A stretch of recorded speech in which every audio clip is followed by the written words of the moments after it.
Bonjour et bienvenue dans Climate Now, votre magazine mensuel unique qui vous donne les faits sur le changement climatique. Dans un instant, nous serons en Arctique, région qui reste froide mais qui se réchauffe rapidement. On constate que plus on s'attaque à la nature, plus ces représailles sont fortes. Mais d'abord, les dernières données du service Copernicus concernant le changement climatique. Il est temps de mettre à jour les livres des records. Non seulement le mois de février a été le deuxième le plus chaud jamais enregistré au niveau mondial, mais ici en Europe, la température moyenne de cet hiver de début décembre à fin février a été supérieure de 3,4 degrés Celsius par rapport à la période 1980-2010, marquant un record absolu de chaleur. À présent, voyons ce qui s'est passé à l'échelle mondiale sur cette carte des anomalies de la température en surface pour février. On peut voir ici que la fin de l'été en Antarctique a été plus chaud que la moyenne. Plus loin, en Australie, il a fait plus froid. Un peu plus haut ici en Europe, il a fait plus doux. Mais en Sibérie et Asie centrale, il a fait nettement plus chaud que la moyenne en février.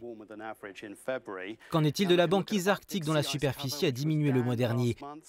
Les scientifiques ont calculé qu'il y a environ 850 000 km² de glace de mer en moins que la norme pour cette époque de l'année, ce qui représente la même superficie que la France continentale et l'Italie réunies. Mais concentrons-nous maintenant sur le lieu de notre reportage, le village d'Abisko dans le nord de la Suède, une région où du fait du changement climatique, la température moyenne annuelle n'est plus inférieure mais supérieure à 0. Comme on peut le voir sur ce graphique, elle a fluctué depuis les années 60 mais augmenté graduellement, la ligne du zéro se trouvant ici. À quoi ressemble la situation sur le terrain? C'est ce qu'est allé découvrir notre journaliste Lindsay Rempel. À Abisko, l'hiver est synonyme de neige, de glace et de température moyenne d'environ moins 15 degrés. C'est le paysage figé par le froid que l'on trouve habituellement à l'intérieur du cercle polaire arctique. Mais toute cette neige cache des signes évidents de changement. Keith Larson est spécialiste du climat. Ici, nous avons une station météo où nous mesurons la température avec un thermomètre depuis 1913. Mais cet arbre est aussi un thermomètre. Tous ces arbres le sont. Ces arbres et bien sûr les relevés de température de cette station qui remonte à plus de 100 ans montrent qu'Abisko est en train de se réchauffer 2 fois plus vite que le reste du monde. Ce spécialiste l'explique par des boucles de rétroaction. Comme la neige et la glace fondent, elles renvoient moins la lumière du soleil, ce qui les fait fondre plus vite. Depuis 1989, à l'exception de 2010, toutes les années ont été des années chaudes. Cela ne veut pas dire qu'il ne fait pas froid en hiver, c'est encore l'Arctique, mais nous n'avons plus nos hivers froids. Au centre touristique du parc national d'Abisko, l'ensemble de l'exposition est dédié à ces évolutions dans l'environnement local et leurs conséquences sur la flore et la faune.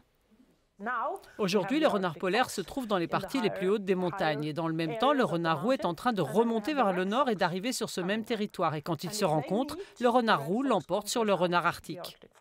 Ici, les habitants voient des changements qu'ils sont les seuls à pouvoir percevoir. Prenons par exemple cette limite de forêt. Avant, elle se situait beaucoup plus bas. Aujourd'hui, au fil des années, avec les températures de plus en plus élevées, elle se déplace vers le sommet. Thomas Kummunen est Sami, une communauté autochtone du nord de la Suède, de la Norvège et de la Finlande. Il dit que d'année en année, la situation empire pour ceux qui continuent d'élever des rennes selon le mode de vie traditionnel. Là, ce sont tous nos pâturages d'hiver. Et donc, ils sont disséminés un peu partout depuis quelques années. Des températures plus douces, cela veut dire plus de pluie. En se transformant en glace, elle bloque l'accès aux lichens dont se nourrissent les rennes.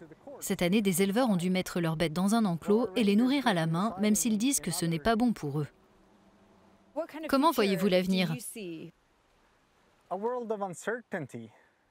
Ce sera un monde d'incertitude. Quand on demande à nos anciens comment faire quand les hivers sont comme ça, ou comment avez-vous fait dans le temps, ils nous répondent « on ne sait pas ». Ce n'est pas le présent qui inquiète cet éleveur, mais l'avenir de la prochaine génération Sami qui est suspendu à cette question. Un retour au véritable hiver arctique est-il encore possible? Retrouvez plus d'informations sur les changements dans l'Arctique et toutes les données présentées dans cette émission sur notre site euronews.com/climatenow. À bientôt.